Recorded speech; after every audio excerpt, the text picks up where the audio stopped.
pemberian vaksin ketiga ini gratis bagi seluruh masyarakat Indonesia.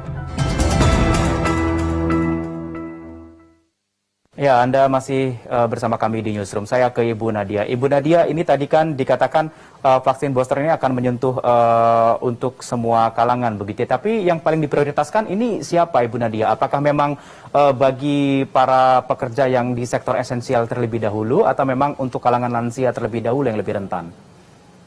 Yang kita akan prioritaskan adalah lansia dan yang memiliki komorbid ya tentunya, karena kita tahu salah satunya adalah seperti orang yang memiliki kelainan imunitas itu sangat rentan terhadap penurunan daripada efikasi vaksin, dan apalagi kalau kita lihat adanya varian baru ini.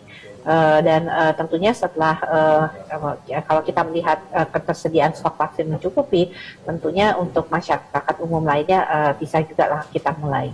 Baik, Bu Nadia, ini kan kalau kita melihat dari vaksin pertama dan vaksin kedua, mayoritas kita menggunakan Sinovac begitu ya. Dan kemudian ketika booster nanti akan menggunakan jenis vaksin yang berbeda, bagaimana? Apakah memang tingkat efikasinya lebih baik atau bagaimana?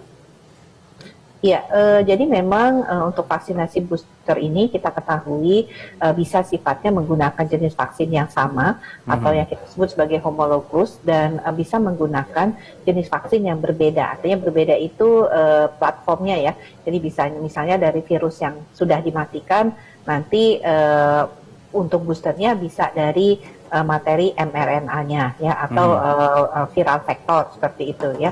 Nah, jadi memang kemudian kita menyampaikan bahwa masyarakat tentunya tidak usah terlalu berpikir nanti saya vaksin boosternya apa ya.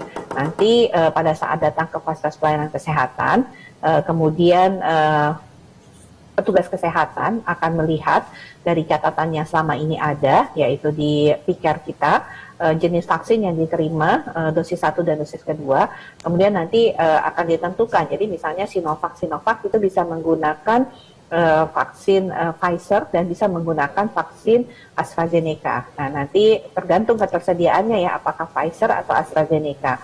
Ini kemudian mendapatkan booster. Tapi kalau kemudian yang mendapatkan AstraZeneca 2 kali, ini akan mendapatkan Moderna. Dan ini diberikan sebanyak setengah dosis. Baik, saya ke Kekusen. Kekusen, ini kan selain yang telah disampaikan tadi oleh Kekusen terkait dengan sistem kedaruratan begitu ya, tapi banyak yang sudah mendesak untuk memberikan label halal terkait dengan booster ataupun vaksin yang akan dikeluarkan oleh pemerintah. Dari MUI, bagaimana? Apakah akan mengeluarkan label halal itu sendiri? Kalau untuk label halal tentu saja itu prosesnya agak lama. Pertanyaannya adalah booster ini mau durasinya berapa bulan? Karena proses untuk sampai ke fatwa itu tergantung dari tingkat kedaruratannya. Kalau itu benar-benar darurat, ya sudah, berarti ya secepat-cepatnya dikeluarkan. Karena itu tingkat daruratnya. Nah, pertanyaannya adalah siapa yang mengukur darurat? Nah, tingkat darurat kepala daerah masing-masing ada. Nah, itu ditentukan dari mana? Ya dari apakah levelnya sudah merah, hijau, kuning. Kalau sudah hijau, ya tentu saja MUI ya tidak terlalu tergesa-gesa karena dikaitkan dengan fikih prioritas namanya gitu, Pak. Baik, saya ke Bu Nadia. Bu Nadia tadi disampaikan terkait seberapa lama untuk vaksin booster ini tingkat efikasinya. Berapa lama, Bu Nadia? Ya, sampai saat ini kan masih sedikit sekali ya yang menggunakan vaksin booster ini. Kita tahu proses yang kita alami juga dengan dosis 1 dan dosis kedua, tentunya nanti akan perlu dilakukan monitoring kembali ya, seperti misalnya setelah pelaksanaan 3 bulan, diukur bagaimana titer antibodinya, kemudian nanti setelah 6 bulan seperti, dan setelah 9 seperti apa. Jadi kita lihat dari kajian-kajian tersebut baru kita bisa tentukan, dan tentunya ini masih dalam proses untuk evaluasi ya, khususnya untuk penggunaan berapa lama daripada vaksin booster ini. Ataukah ada kemungkinan nanti kalau seandainya ini berlaku hanya 6 bulan, nanti akan ada booster keempat mungkin vaksin untuk yang ke tingkat keempatnya begitu, Bu Nadia? Ya, kita tunggu dulu berbagai kajian dari studi-studi yang ada ya. Sebenarnya mendapatkan vaksinasi tambahan atau booster ketiga ini kan sebenarnya suatu kemewahan ya buat kita ya, karena kita tahu banyak masih negara-negara lain itu yang belum mendapatkan akses vaksinasi untuk seluruh masyarakatnya. Bahkan kita ketahui bahwa WHO sendiri itu hanya menargetkan di Desember tahun 2021 setidaknya negara itu sudah mencapai angka 40% masyarakatnya sudah divaksinasi. Bahkan di 2022 itu juga belum 100%, malah hanya 70-80% masyarakatnya sudah mendapatkan vaksinasi. Jadi memang karena ketersediaan vaksin di global juga tadi ya bahwa kapasitas produksi ya artinya tidak semua negara bisa melakukan vaksinasi berdosis ketiga ini. Baik, kita akan lanjutkan perbincangan kita Bu Nadia dan juga Kiai Kusen usai jeda yang satu ini. Tetaplah bersama kami di Newsroom.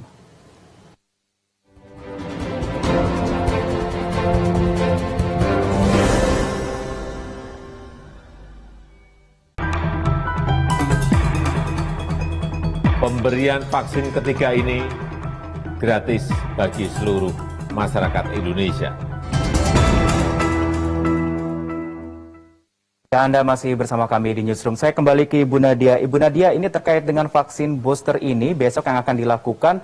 Apakah nantinya yang akan mendapatkan vaksin booster ini wajib bagi semuanya, atau memang yang sudah vaksin 1 dan vaksin 2 tidak begitu wajib? Ya, sebenarnya vaksinasi dosis ketiga ini kan sifatnya tidak wajib ya. Tapi tadi seperti saya sampaikan bahwa ini suatu privileges untuk kita, di mana kita tahu bahwa secara alamiah efikasi vaksin terus menurun. Kemudian dengan adanya varian-varian baru yang cenderung mengelabui sistem kekebalan tubuh kita, alangkah baiknya kalau kemudian kita mendapatkan proteksi tambahan dengan adanya booster ketiga ini. Jadi walaupun tidak wajib sifatnya, karena yang wajib itu adalah pertama dan kedua. Karena dengan pertama kedua itu kita menutup celah ya untuk virus tadi berkembang, bahkan untuk bermutasi dan menyebar luas di dalam masyarakat. Baik. Tapi dosis ketiga ini tetap sesuatu yang kita anjurkan.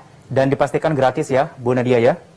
Ya, jadi mekanismenya tetap akan ada dua. Masyarakat seperti yang disampaikan Pak Presiden disediakan secara gratis, tapi mekanisme melalui vaksinasi gotong royong itu tetap memungkinkan untuk dilakukan. Berapa kira-kira Bu Nadia?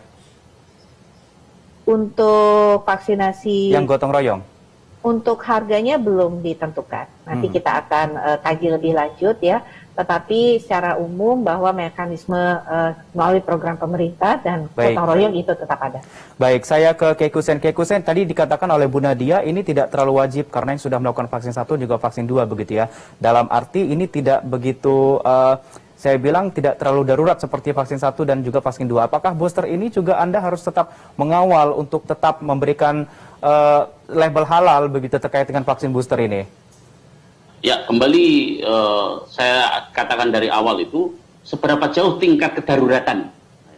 Kalau tingkat daruratannya ternyata tidak, apalagi yang dari pakar, karena ada jenis kebenaran, namanya kebenaran otoritas. Nah, otoritas kesehatan itu siapa? Otoritas kesehatan adalah dokter. Ternyata dokter mengatakan bahwa ini ternyata tidak wajib. Oh, berarti kalau begitu, karena tidak wajib dan masih ada hal yang bisa dihindari, maka tentu saja tidak diperlukan fatwa. Kenapa? Fatwa itu sesuai dengan fikih prioritasnya. Oh, itu berarti tidak terlalu penting. Karena itu justru yang pertanyaan dari saya sendiri adalah dari 270 juta penduduk Indonesia yang sudah menghabiskan vaksin kemarin itu berapa? Baik. Nah, itu. Baik, terima kasih untuk Ibu Siti Nadia Tarmizi dari juru bicara vaksinasi COVID-19 Kementerian Kesehatan dan juga Kiai Kusen, juga pengurus MUI Pusat yang sudah bergabung bersama kami melalui via Zoom. Terima kasih atas waktunya. Selamat malam. Ya, pemirsa, untuk mencegah penularan COVID-19 selalu pakai masker dan cepatlah vaksin. Masker terbukti menekan resiko penularan hingga 80%. Vaksinasi meminimalisir resiko kematian hingga 73%. Untuk kita, ayo pakai masker dan ayo cepat vaksin. Masker dan vaksin adalah dua sejoli pasangan serasi di masa pandemi yang menjaga kita tetap sehat dan bahagia. Tetaplah bersama kami di Newsroom.